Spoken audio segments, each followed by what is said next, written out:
All right, now we are on. Recording is on. Welcome, all of you, beautiful women.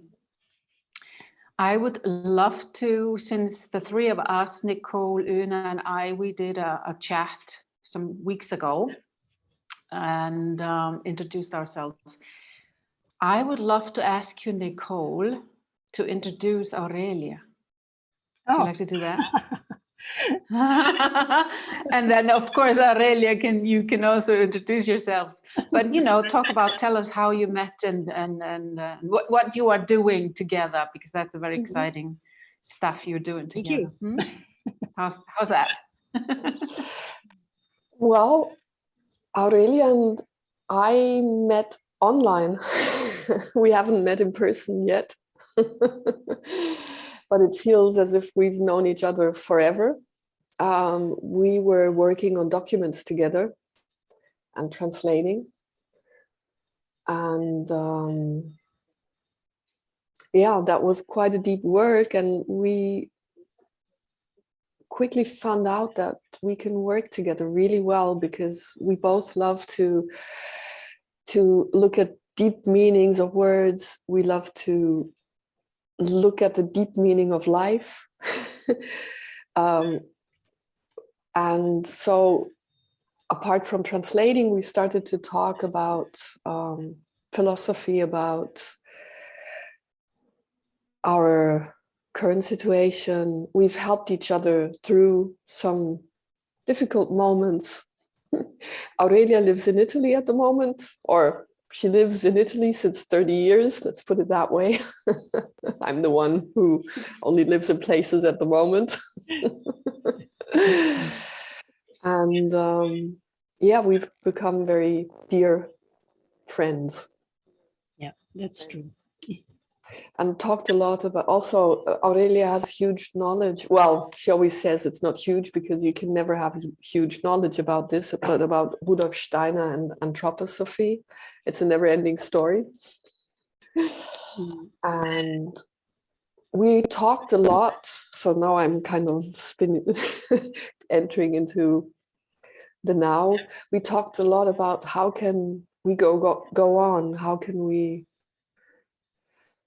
create a new, I don't want to say future, because future is something we always put ahead. It's about the now.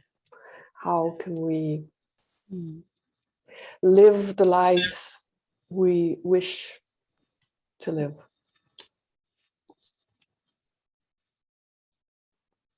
Okay, thank you. Aurelia, would you like to say a few words about yourself?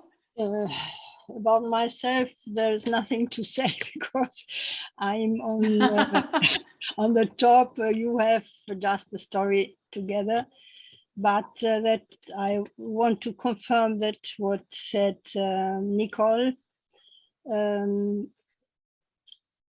I'm searching a manner to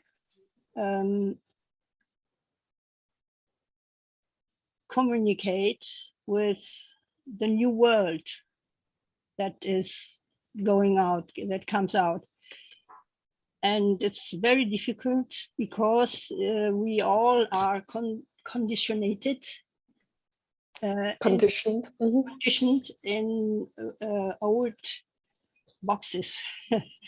And we have to open it for letting come in a new wind, a new form of the together, of the human together. And that's my only, not my only, but my first interest now. Yeah, thank you. And you said you were working with documents, a lot of documents for, let's say, declarations of sovereignty, which is also very important part of this journey.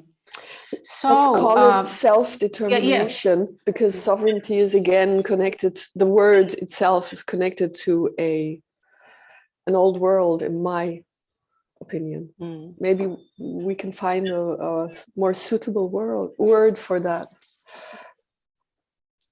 Yes, I mean, there are, I also, what is really interesting about words is our association to them. Of course, there is special meanings to like, if we talk about the word government, we know what that means, which is not actually a control your mind, it's a mind control, that word. But also our own emotional association to each word is different. So it's very interesting what energy we give a certain word. So anyway, how are you guys doing exactly in this moment today? Una, how are you? I'm doing good. You are in an exciting process. Yeah, I am in the cycle, my lunar cycle of being extremely low energy, you know, just before having my period. So, you know, I think we probably met when we talked last time. I was probably like sky high, like ovulating, you know. Yeah. Like now you get to know the other side of me, the kind of like the more, you know, down to earth, more quiet, more listening, more discerning. I'm in a very exciting period of my life, and I'm also, you know, I'm about to move to Italy with my family, but now the reality is also hitting of, you know, missing, my kids will be missing their friends, and I, you know, come to the realization that I haven't spent nearly enough time with my family all the time that I was here. You know, I haven't made the best of it, you know, and that has a bittersweet taste to it, you know. You're moving, and then it makes you feel, it makes those emotions intensify, you know, what you will be missing. And especially, of course, before I get there, I haven't got that excitement to take my mind off things, you know. It's like the darkness before the dawn, you know, this period now, which is maybe something that we can all as humans agree upon, you know, if we are looking to birth a new life, a new way of being, then this moment before it happens is the darkest and the most heart-wrenching. And, you know, you look your shadow in the eye, you know, and you realize what you have created, you know, what kind of life you have created, what you have actually allowed to become your reality because you want to change it, you know. If I didn't want to change anything, I would also just realize that I was quite happy. But the reality is that I am not happy here. I was not happy working a 9-to-5 job. I was not happy not spending any time with my family and always being tired. And, you know, the fact that I haven't had more time with my family here and my friends and all these things, it isn't my fault. It's the society that I have chosen to be part of is fault, you know, to make the setup so that you go to work and you're so tired that you can't do anything other than go to sleep. You do those few things that you need to do, you go to bed, you go back to work the next day.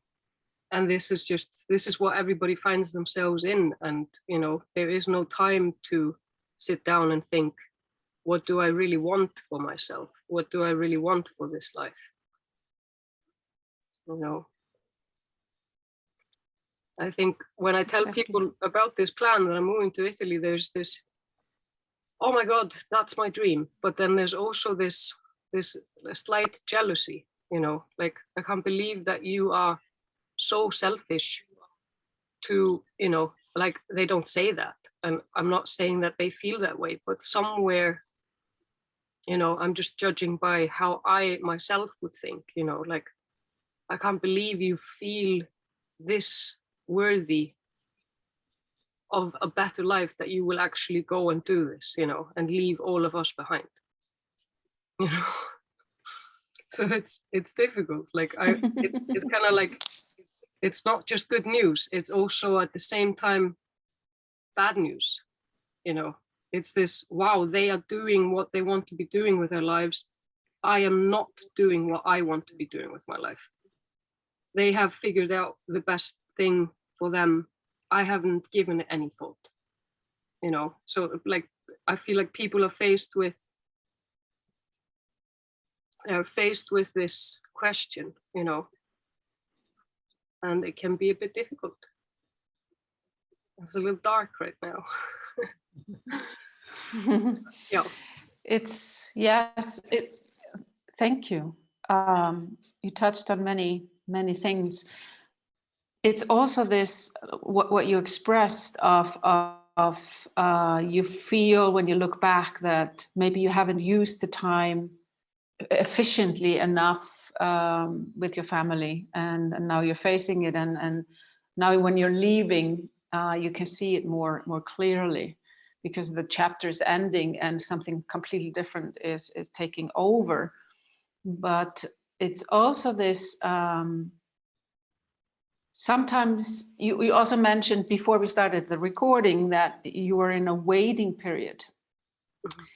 And I think that sometimes we find ourselves in this waiting period instead of living in the now, instead of creating and using what we have exactly at this moment. It might be not what you really want to have.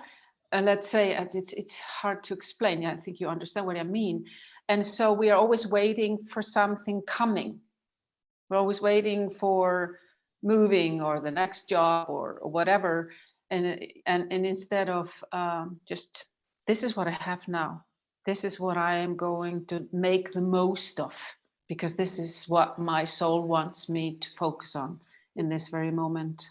So, but I think also, because you touched on it, Aurelia, what's our next steps as humanity? Because I think a lot of people feel in this waiting period, they're waiting for something to happen, maybe something drastic, and maybe holding back to take big decisions, because maybe everything is going to be on the top of the head in a few months, and nothing is like it was before. So it's not easy. I'm just thinking maybe that's the trap. That's how we keep ourselves quiet and not changing things. Mm. I think the first step to do is to understand, to indagare, studiare, study what we want. And in this context, we have to see our Umstände, circumstances that are speaking to us, and not what we see in other contexts, but that what comes to us. And this is for me the fruit of the moment, because everybody has another sensation of what comes to us. We are the whole life we learn to go in a certain way, to understand in a certain way, to go see further in a certain way. But we have to stop. For me, we have to stop and to study that what or who or what talks to us. And then we can understand that's what we want. We cannot continue to doing things because they are to do. We have to stop, maybe 1 second only, but then ask what do I want? What do I want for me, for my family, for my life? And after this, I can create a future, like Nicole said first, that we have to live in this moment, and this moment may be 100 years when we learn to study, to look to it in another way. Okay. Mm-hmm. Yes. I hope yes. you have Absolutely. Yes, absolutely. I think also what we talked a little bit about before, the programming, because we are programmed in so many ways, and the deprogramming is actually constant in on so many deep levels. You think, I've done this, and then there's another level to it, and there's another level to it. And I was talking to my daughter. I've had so many wonderful conversations with my daughter lately. And it's also when you are very much, like you're talking about, Aurelia, people are very, very much in a life that is accepted, this normal life. When you're this age, you're supposed to do this, and then this age, you're supposed to be this way, and So we are programmed.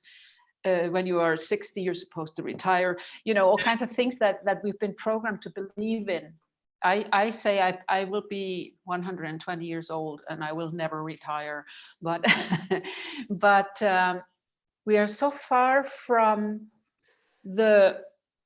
our natural way of being. For example, I am here and I am allowed to live wherever I want to on this planet. This planet is for me.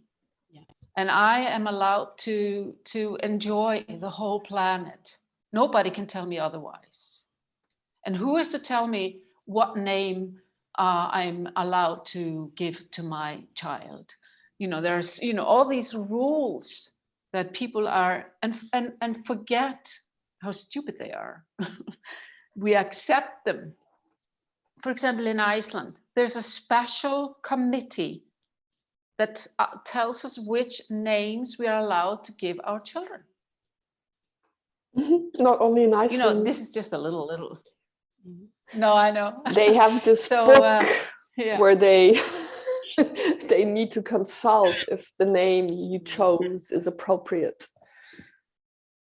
I had that problem, that the name I chose was supposed to be, in some countries, somewhere in this world, also a male name. So I had to choose another clear female name for my daughter. So I had to choose two names, the one I wanted to give her, and a second one to clarify which sex she has.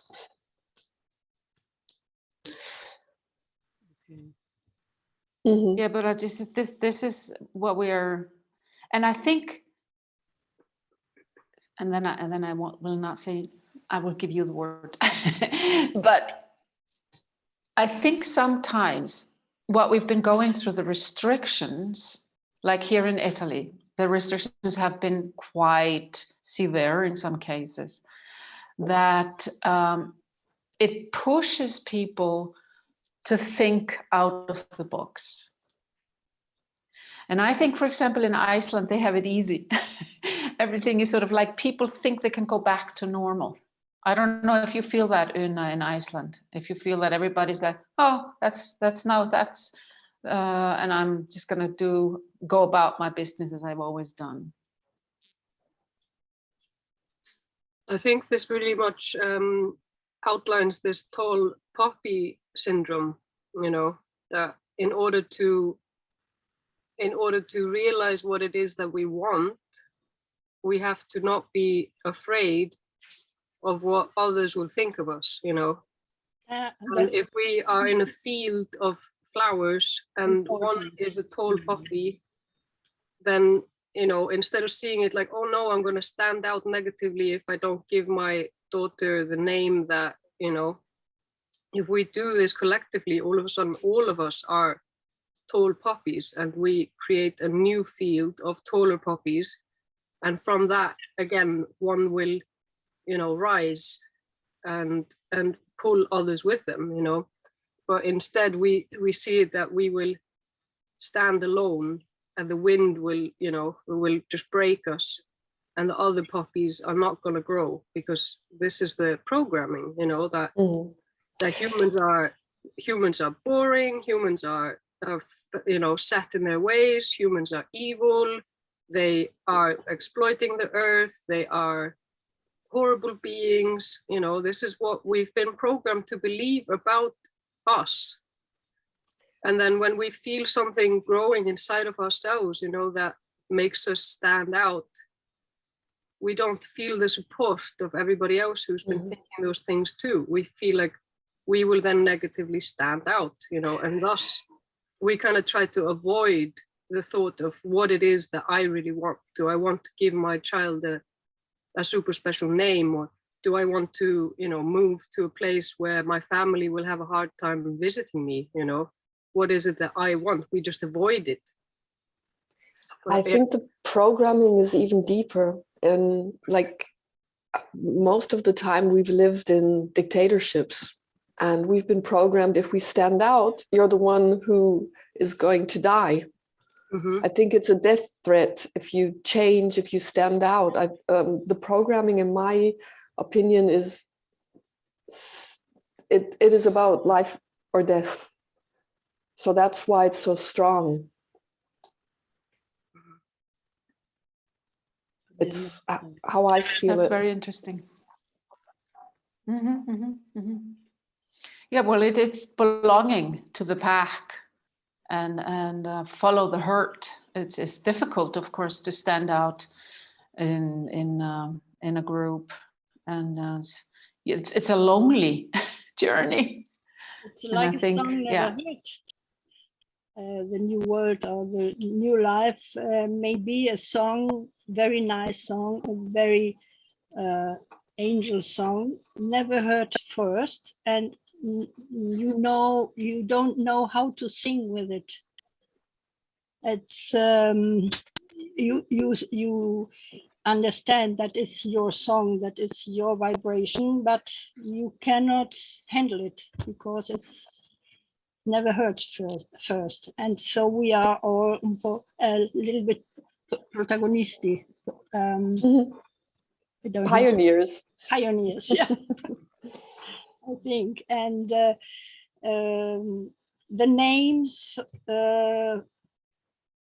are in Latin, it's nomen est omen, and without wanting it, you give a name to your daughter, to your son, that has just a package, just a baggage, a box to give it. No? Something they have to live up to. Yeah, and there is a bad example. My aunt gave her son the name of his grandpa, and Paul. And Paul the First, the grandpa, is dead found dead, was shooten in the First World War. I don't know, someday. And the son, Paul, was shot in the Second World War the same day. It's terrible, you know. You think it's not possible, a coincidence so bad, so simple, but it happens. It happens. Family field. Yeah. It also reminds me of the Hellinger concept of the forefathers and how much energy we carry with us in our DNA from our forefathers and the traumas that we have inherited, let's say, and how much actually we can, by working on our own traumas and baggages, how much we can heal also the family and help the family to You to need resolve. you need a good friend for do it. Nicole? To heal, you mean? Yeah. Or what? Yeah. To To look heal. at the baggage. Yes, of course. Yes, absolutely. There are To many learn to ways. sing your own song. Sólrún. Well, almost always singing my song every day. Yeah. That's But what about the words that you were talking about? You were talking about, is it more specific words, or is it more like a saying or a motto? Or you were talking about before, Aurelia, that you wanted to. The first step is to understand the meaning, the first meaning of the word. I said to Nicole, I heard in the television a word that sounded in my ear, leadership. Leadership. Mm-hmm. That leadership. It's a ship, no? It's a ship.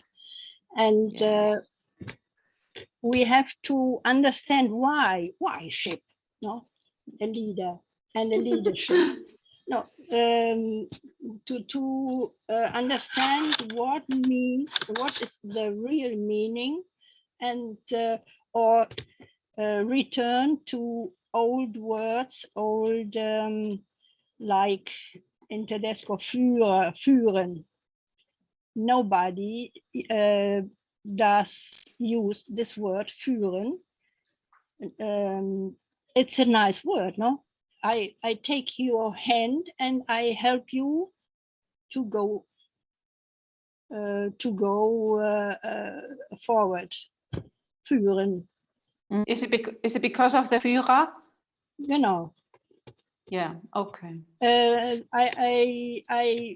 I would return to the real significance of a word and use it with this meaning. Mm-hmm. I don't know that if I explained what I mean. Sure. But it's interesting what you're saying about the ship, because I think if I understand, you are connecting it to the maritime law. Yeah.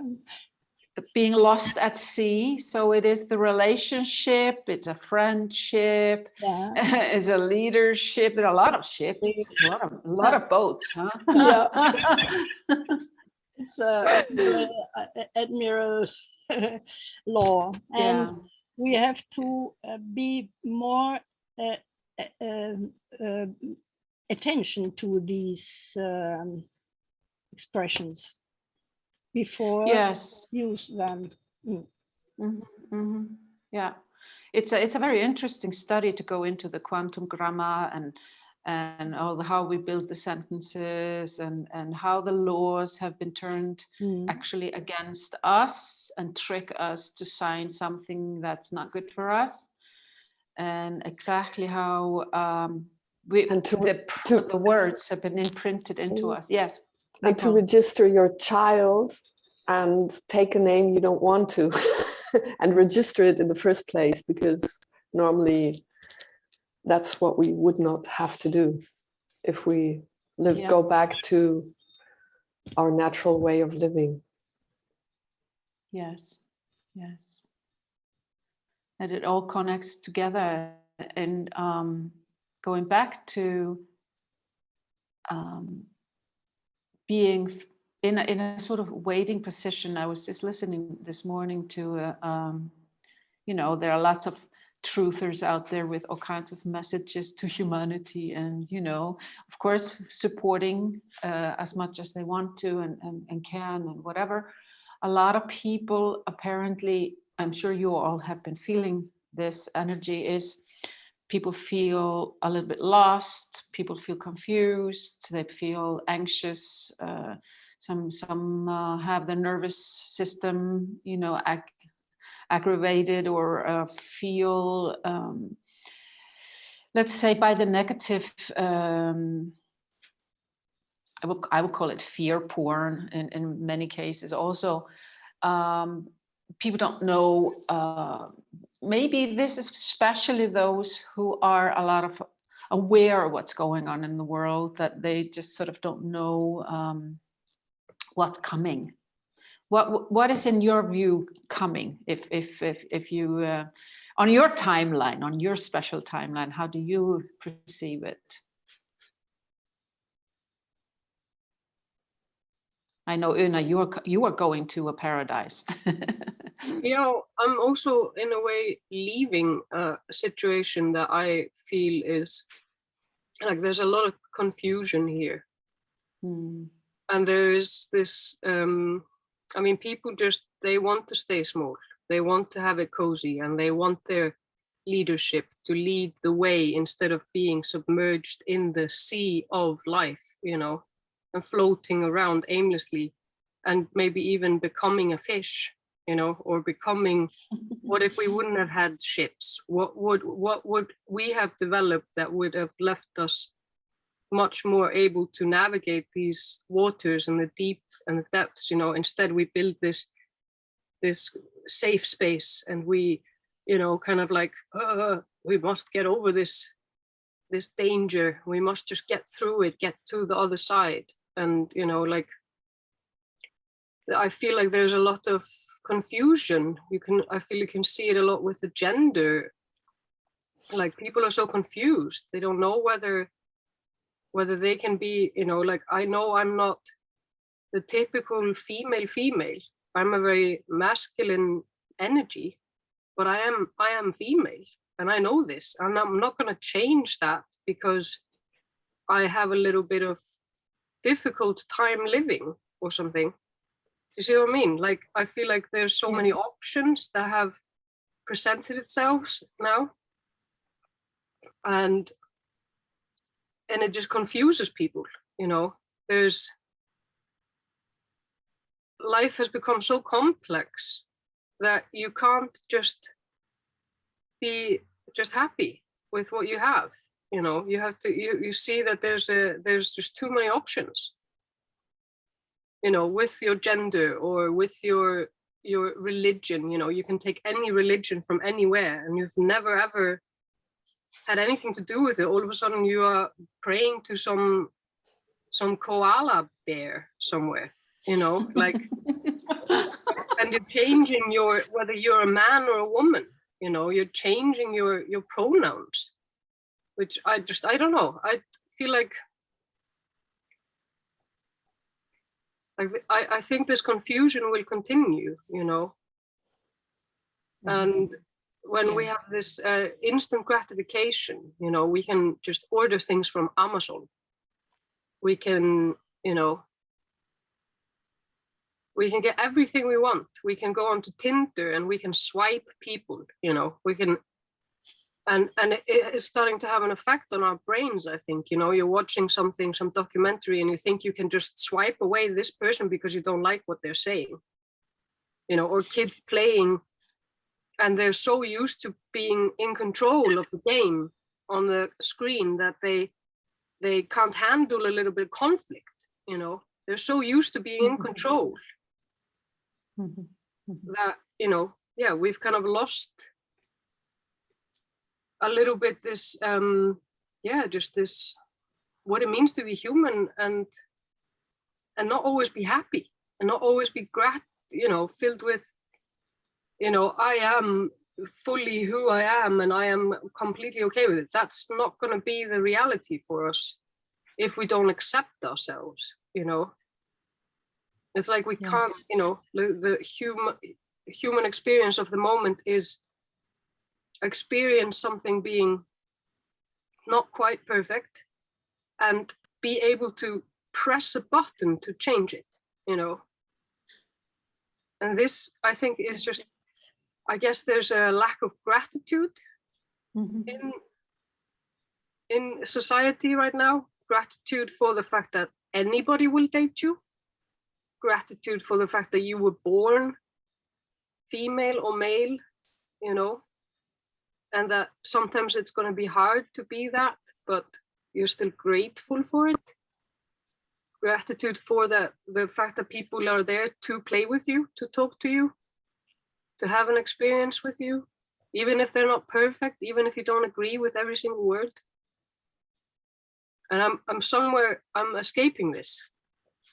I want to go and, do the hard work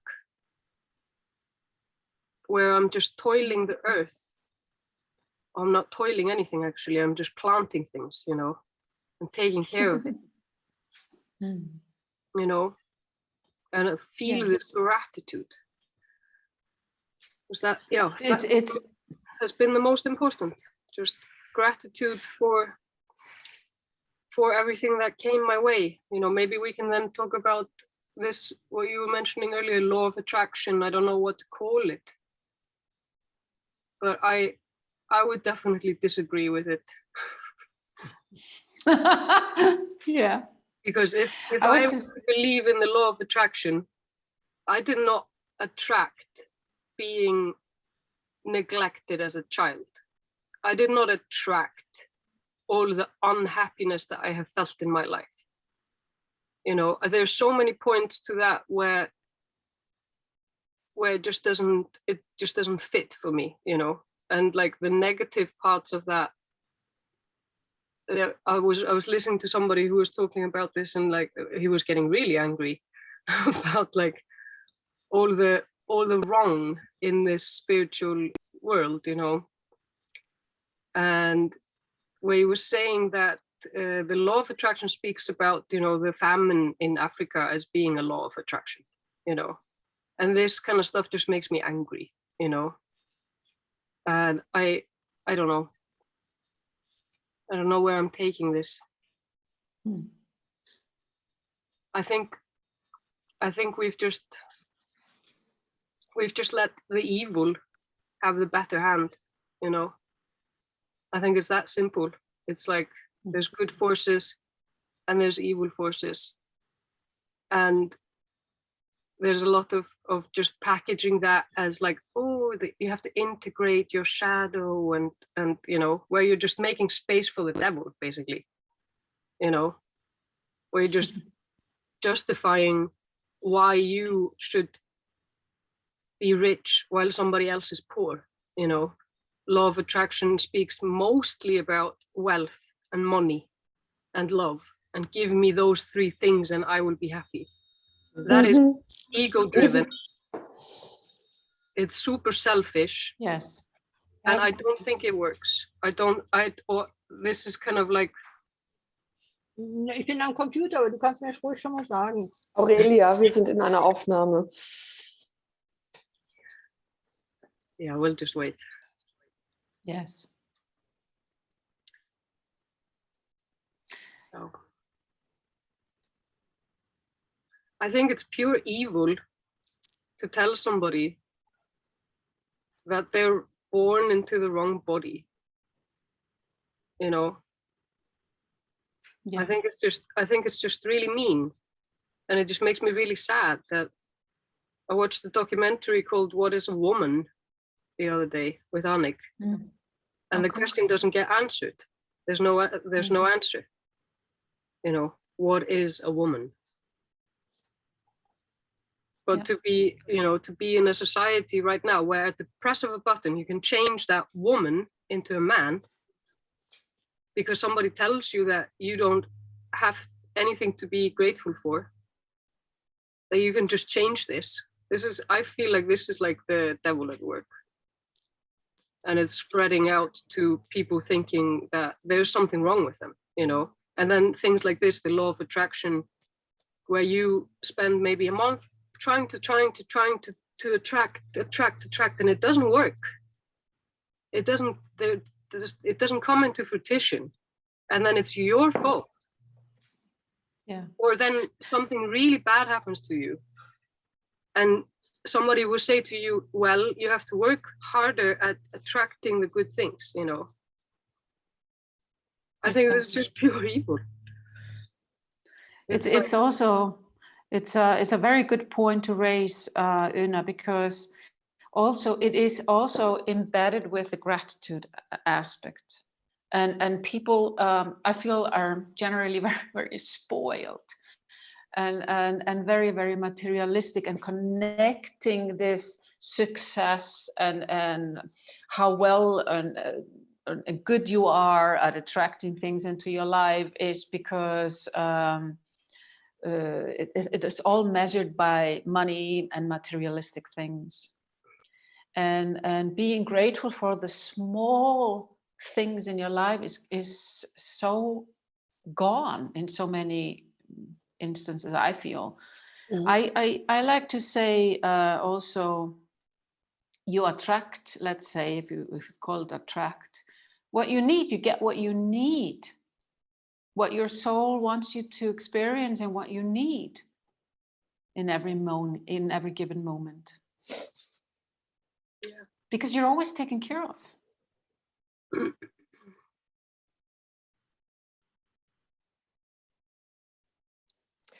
Well, Aurelia, I muted you while you were on the phone because we are recording. So. You have to unmute yourself, Aurelia. Yeah, yes. You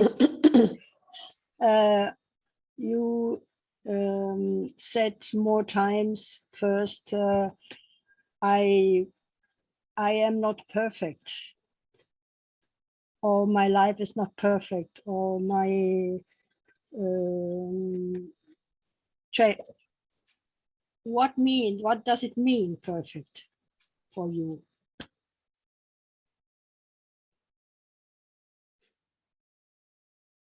It is perfect. My life was perfect. It was perfect for me, you know. Everything that I went through, I learned something from, you know. Oh, okay. And I don't see it as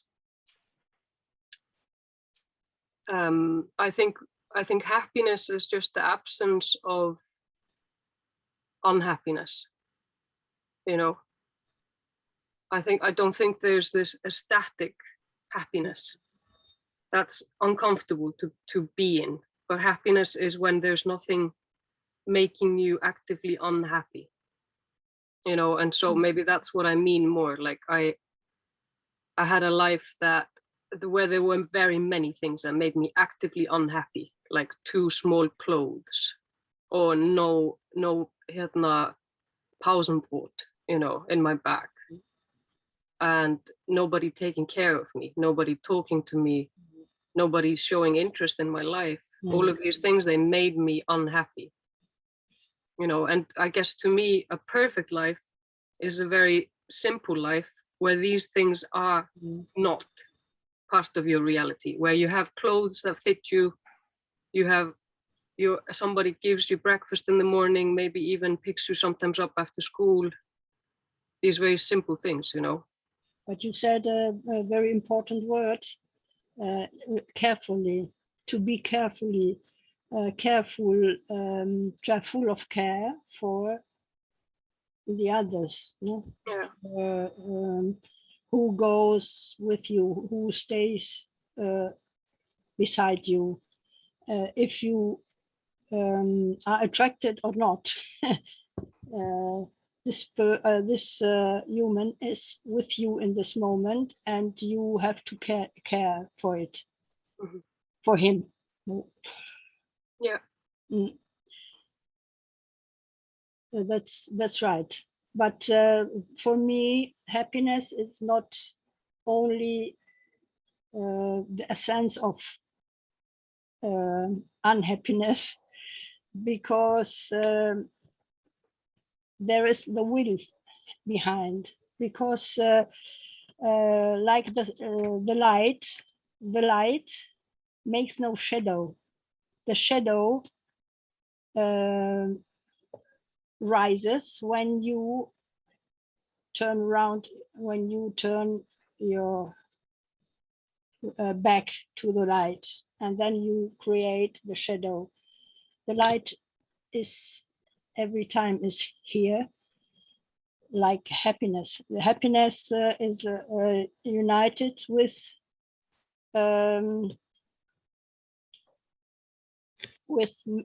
material, with I don't hate material. Materialism. No, la materia, di materia. Because it is part of our life, but we have to put it on the place which what is its own place, not that it becomes our full not that not must not unfill our life. Yeah. And so we have to live this too. And happiness is you can reach happiness with accepting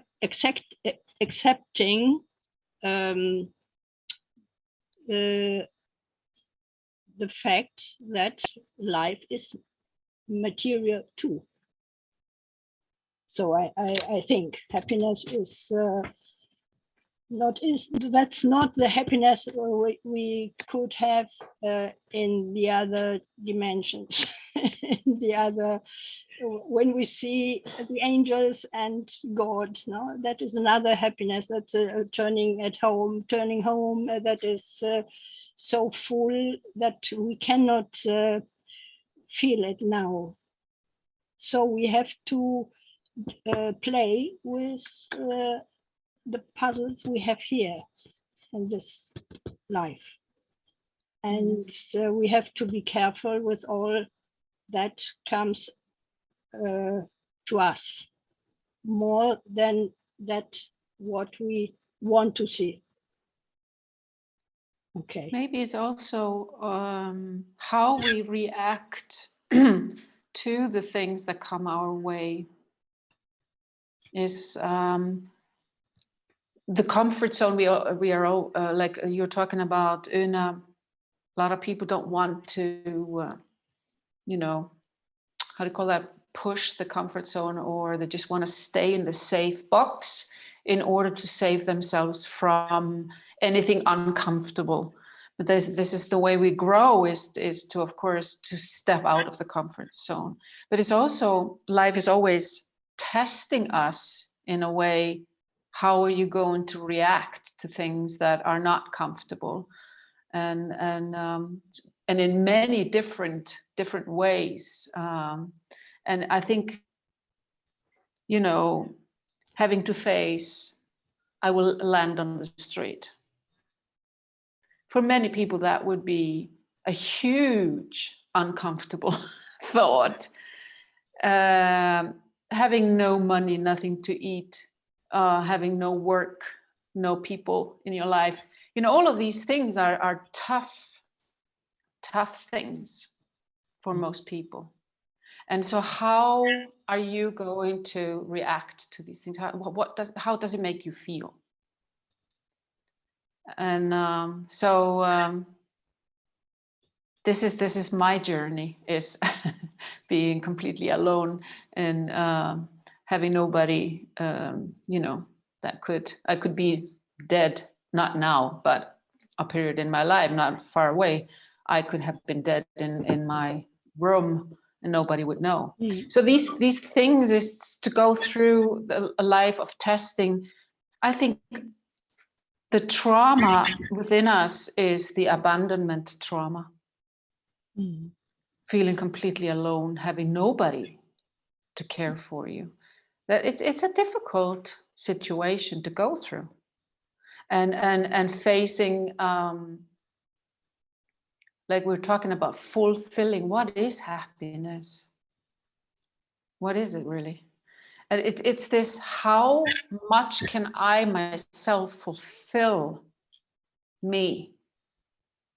Do I need something outside of myself to fulfill me, or can I do it on my own, with just my own presence, with my own focus? I feel the happiest when I manage to really stay in the moment, which is always a big word, but I wouldn't even call it happiness. It's more like it's quieter. It's a peace of mind, and it's not this big happiness of, when you, as a child, you got a Christmas present you were waiting for, which is a very short-lived thing. It's and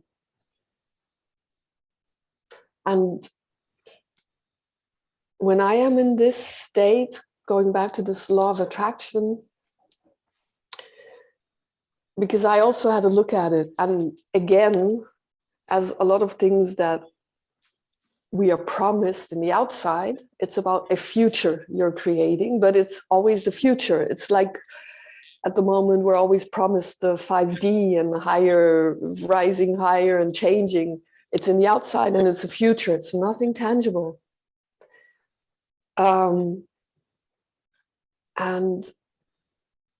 I, at a moment, decided to step out of all that, and also not to create anymore a future with the state I'm in now, because it could be so different than what I know now. I was created out of the box I'm in at the moment, but I want to step out of the box. I cannot step out of the box if I create within it. So I am active, I do take decisions, I do things, of course.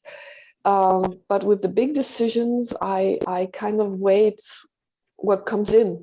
And so often in these moments, and I had to go into very uncomfortable places, the wonders start to flow in. Things happen that are completely out of the box, which I wouldn't have thought of. They're way beyond my fantasy. So, I'll call it universe, suddenly creates a job for me I would have never been able to think of myself, or whatever comes up. That's but a it's very good point. Accepting this zone of uncomfortableness that can create a new out of the box. Yes. Or new wonders, new things you suddenly experience. And it can take you through moments where you think you're not happy, which you could be if you in that moment just accept that it's part of the phase, part of the development. Because the moment I change everything, my whole system has to adapt to something new, and that can be uncomfortable. At the moment, I'm learning so many new things at the same time. I'm deconstructing a lot in my body, for example, but at the same time also learning a new language in a fast track way and everything. And there's moments where I'm like,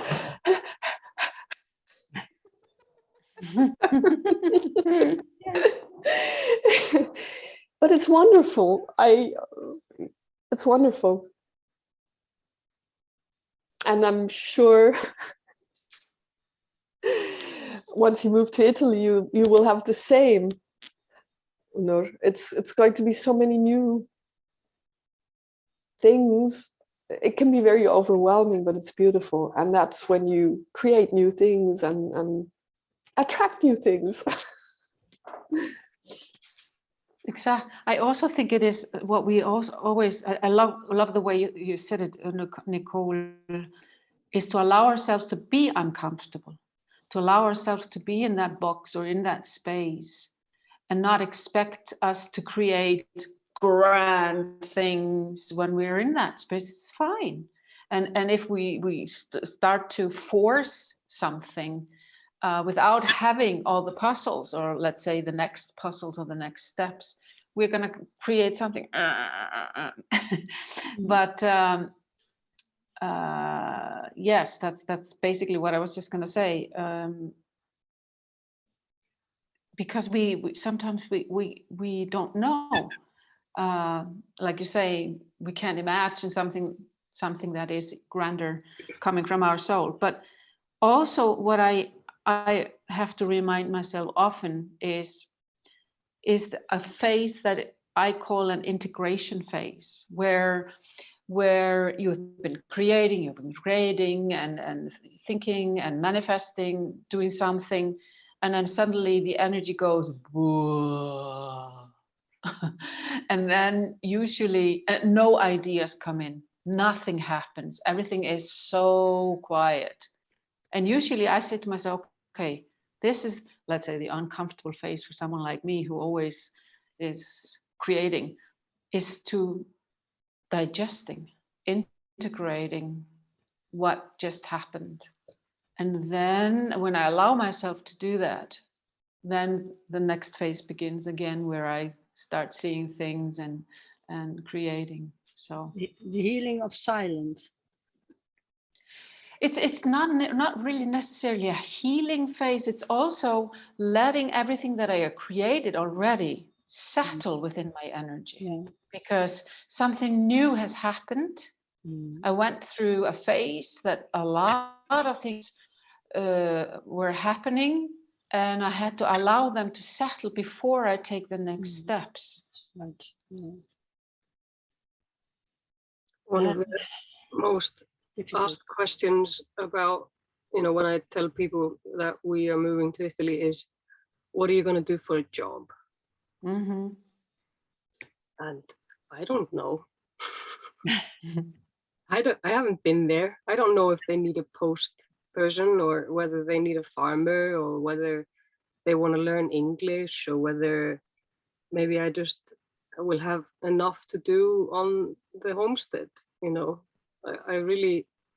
I'm not going there for a job. This is so programmed, and the second thing is always, do you know anybody there?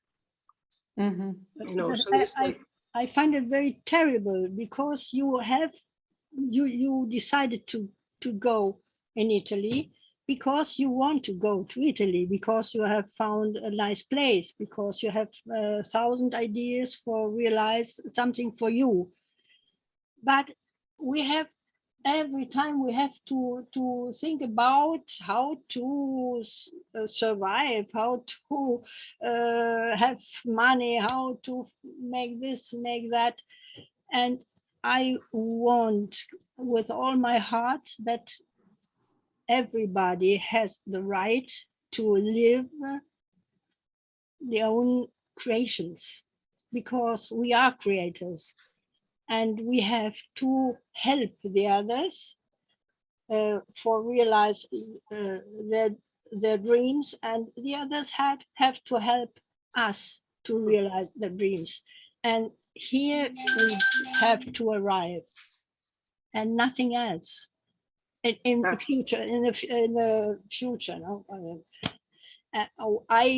I search to go these steps and to move on in this direction. Yeah, I love being the rebel that says, I don't know. We will see. And people are like, oh, okay. So you're not moving there because of a job. What are you going to do there? And I say, we're going to live life. We're going there to live life, have more time with the kids, more time in nature. And there's one thing that I really like that Bibi was telling me about. She sent me she's a Russian girl called Anastasia, and it's like almost like a little bit secty for my taste, like, ooh, what is this? But I love listening to all kinds of new ideas, so I always give it a chance, like I just like kind of like forming my own opinions on things. So I listened to her, and she was talking about, there were actually 4 guys discussing her. It was quite funny. They were like, kind of, oh, the goddess, the woman who just lives naked in the woods and eats from the trees and her daughter can levitate, and you know, like nobody's ever met this person, and she's so secretive. And okay, one thing that really stood out was to plant a tree to let our ancestors ground in a new place, you know, so it's so they can be reborn in a new place, you know. So a tree growing in their honor is gonna break the generational cycle, you know. Instead of, and I really feel this with my mother, you know, like I put her, she wanted to be cremated, and then she sat on a shelf and waited for us to take her and put her into the ground for 6 years, you know. Wow. It took the family, you know, because my 2 siblings are living in Germany, and you know, my other brother is really busy, and it was just a lot of hurt, and you know, people avoiding this task, you know. And then we finally did it, and now I can feel this sadness accumulated in this rock that we placed there for her, you know. And I don't want this for her. I don't want this endless cycle of people coming to this rock and saying, I'm so sad that you left and I love you so much, and I'm so sad that you left and I love you so much. And because it's this sadness, this inability to let go, that keeps those souls, you know, in a kind of loop, endlessly searching the world and trying to, you know, loosen themselves from this soul materia, in a way that ghosts, I think, are, you know, which is this idea of somebody and then the inability to let them go, you know. And we were talking earlier about everything that I didn't have as a child, you know, and it's really funny and really weird, you know, like I didn't get the chance to talk to her about all these things because she died, you know, and I didn't get a chance to kind of like have her say, I'm so sorry, and please forgive me or something, you know, like this will never happen for me. But I have forgiven her, and I have made my peace with her.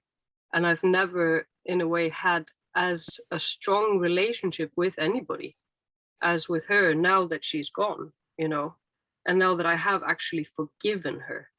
She used to hang in this, you know, this area here in my psyche as this kind of wrongdoer.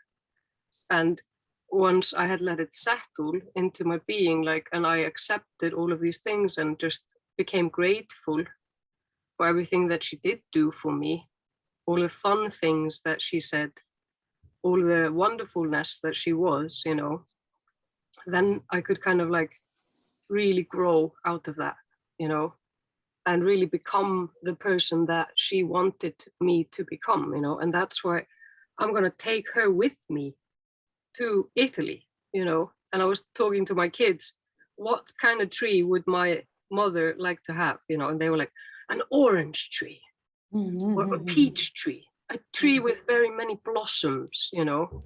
And I look so forward to this, you know, this creating, you know, it's not only that I'm going there so that I don't have to do working 9 to 5, you know. I'm actually migrating with my family back to the roots of my husband, you know, and creating a paradise on earth for us all, you know, and for our future souls to reincarnate as and in, you know.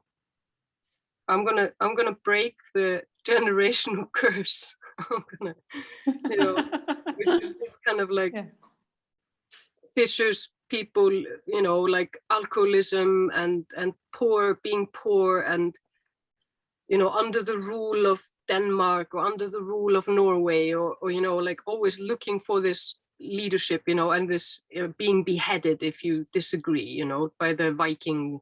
You know, if somebody was being too big, they were killed and their house was burnt and their wife could just walk out into the moss, you know. This is deeply in our system, and I have the power to change it, you know. But first, obviously, I needed to go through all of these, needed to go deep into the valley of like all of the old hurts. And, you know, when I re-emerge out of it, I realize I have everything within my power. Everything that the law of attraction works perfectly well in a way. If what you're doing is serving the good. Yeah. It's not if it's serving you. Of course, I could have asked for money and success and love, and then kind of forced this, like, yeah, and then I'm going to take the money and I'm going to buy the house in Italy and everything will be fine. But that's not how it works, right? Like, I had to accept the fact that I will never have money and be okay with that and be happy with that and find happiness in my actual life and not want success anymore. I used to want success so badly to prove myself, I was like, yes, and one more song, and then we'll do one more album, and then I'm going to do one more market, and then I'm finally gonna, and this was all ego driven, and as soon as I don't want success, then it arrives, I don't know. I wanted to talk about, like, I love taking concepts and flipping them around. So the law of attraction becomes the law of repulsion. Sometimes I feel like the mirror reality of something, or at least it kind of creates a balance. If we really love this law of attraction, then maybe we should look at what it means, because the programming is pulling us into this one, the fear of not having it, and thus we want to pull it, instead of the love of, we are maybe repulsing away, what we can't handle, what we don't need, what we, I think I was in that state, of repulsing, law of repulsion, like keeping at bay the love, the acceptance, the gratitude, because I was just more comfortable in wishing for, wanting for, in the future, looking for the future, instead of like this, and then being just centered in the middle of like, things are just the way they are, and that's just fine. Because that, Wow. at the end of the day, is fine. Absolutely. Thank you for that. That was a very good. Sorry, I talk so much. No, absolutely not. It was a great analogy. I wanted to just quickly about Anastasia. I've heard about the books for years, and then I came across this thing again and have all the books, so I'm going to read them. I just started the other day, and of course it is, well, she's supposed to be a live physical person, and this guy who writes the books is her husband. So I don't know, who knows? And I am actually in the Telegram groups, just, following a little bit what they're doing.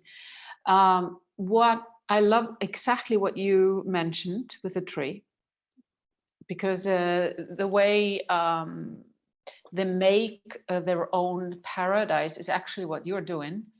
So they help people to exactly be a family, let's say, sustainable. That's the main thing, that the family is the main thing, and the sustainability. And so her ideas, you have the water and electricity, and you have your food, you grow your own food. So that's the idea. And then people can interact with each other who live close to each other, sort of as a community, but it's not really a community idea in the old sense of thing. But what I loved very much was, before you put a seed into the earth, you probably heard this, yeah. You take the seed and put it under your tongue and let it stay there for like 9 minutes, they say. And then you put it into the earth, of course, with love and water, and take care of it. And then this special plant is your medicine plant, because it has the imprint of your DNA in it through your spit. I will definitely try this. I love this. Yes, me too. I think this is a great point. I did this year. I had seeds of bietola rossa, rotenbeete. Ah. Yes. Beetroot. Ecco, I put this in my mouth for 1 hour, and then Wow. I put this in the ground, and now it becomes wonderful. They are really fresh, and I think it's much more energy in it than the other years. Great. I'll here I see the other picture. When I walk around the city at night times, there's so many people that sleep in the streets, in front of some door or some minimal protected place. I even saw families with small children.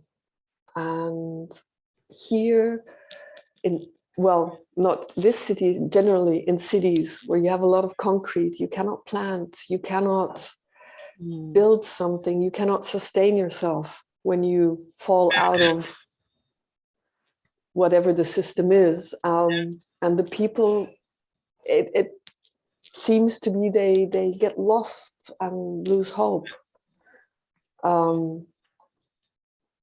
Because you don't have this cycle where you could plant something to sustain yourself or be in touch with earth.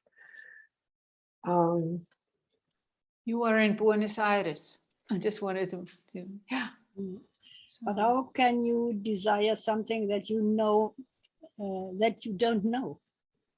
The children, when they eat salad, how can they know what it is? They can't know it. I'm just saying, by building these soulless cities, we lose our roots when we live in them.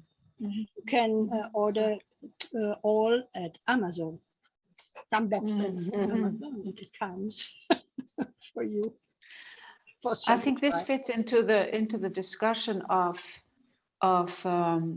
what we are creating. Of course, we create it in the now, and we see. I think all of us see a fruitful earth starting to form, and there are a lot of movements, if we can call them movements, of people now that I see, at least also here in Italy, that are stepping out of the system, that are connected to each other, making human networking. One is called Solaris, for example, where people are volunteering and helping each other in many ways, and if something happens, let's say with the internet or with then they have their own network in order to support one another. I think it's beautiful, and people are finding ways to become closer to nature. And I think this is what's happening everywhere now, also with all the things about, we know, the laws, the lost at sea laws, lots and lots and lots of movements coming out that's connected to this. So humanity is waking up, and we will create something different. I'm sure some part of humanity is still going to go into the old normal direction, and another part is going to create closer to the nature thing. How things are going to merge or change, I don't know, but definitely things are happening in the world that is different from, let's say, several years ago. I think definitely we are creating something new. We are, of course, while we are going through the, what do you call that? When you have a baby, the pain and is apparent. The what? Labor. Labor, yeah, we are laboring. We are going. Interesting word again. Yes, it's in a natural world, birth can be completely painless. Of course. It does not have to be labor. That's another story. Okay, but that wasn't a good example then. I know that too. Oh, But good. you know, we are giving birth to something new, and while we are in the transition period, it has a lot of like deprogramming, looking at ourselves, facing ourselves. What we're used to being spoiled, and like I say, or you were saying, we can just get it on Amazon. We're moving away from all of these things, and so being children of nature again. Yes, Inna. When earlier I was saying the two things that people ask me is like, what are you going to do for a job? And do you know any people there? So this tells us a lot about the human needs. It's we need to be laboring. We need to feel like we are doing something with our lives, and we want to have a sense of community. Yes. And then the programming has been taking all of the food production, even the child caring and the child teaching and the clothes production and everything out of our hands, making us completely, dependent on industry. The industrialization has just taken over so that we don't even know how to make dough anymore. I wouldn't know how to bake a good bread, like I still have to learn so many things in order to become anything kind of like self-sufficient. But the more I look at these things, like I'm checking out people who are now growing, a forest garden on tiny pieces of land, and none of them talk about self-sufficiency. This is another programming. It's like, because we have the choice of being completely dependent on the industry or completely self-sufficient, which is just bullshit. And they all talk about community sufficient, and that's when those two things completely just come together and people are happy because they're happily working together. And and so they're laboring and socializing, getting this feeling of like, I'm doing something good for myself and my family and my community, sharing. I think that's the place. Yeah, exactly. Sharing life together, and I make honey and you make oil and we can exchange it, and then we can get together and bake a lot of bread for everybody. Exactly. It doesn't have to be like full on, we live together in we raise all our kids together under one roof, like the hippies, they went a little bit far with it into so that kind of like, they were like, no, that's not what I want, because the family unit wasn't being respected. And I see that as the future, like the family becoming the main thing again, people really respecting their children's needs and their parents' wishes, and that we honor our forefathers and that we honor the future forefathers, and I see it going there, into this community sufficiency.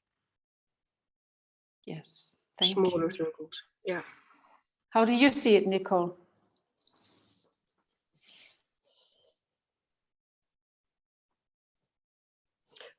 On a big scale, this will not be happening in the near future. I see things going AWOL, getting worse on the big scale level. On a small scale level, this is probably, I see it the same way. This is the most important we can focus on.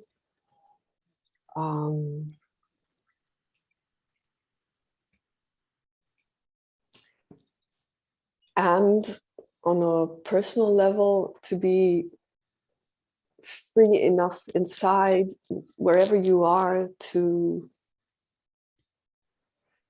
not be afflicted by what is going on. and to focus on relationships and to care for each other. And this so-called love, the big word, for me, I can feel it most when I care for someone.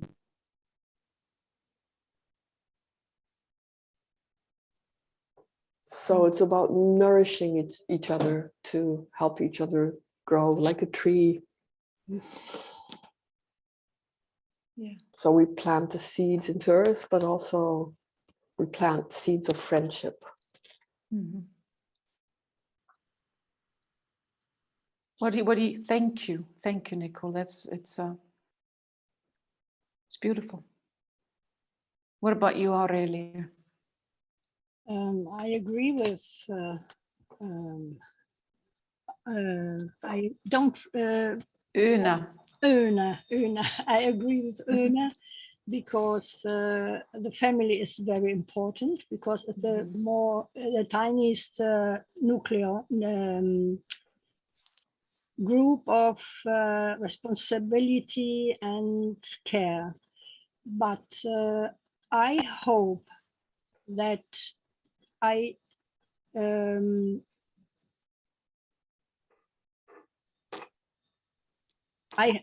hope that we could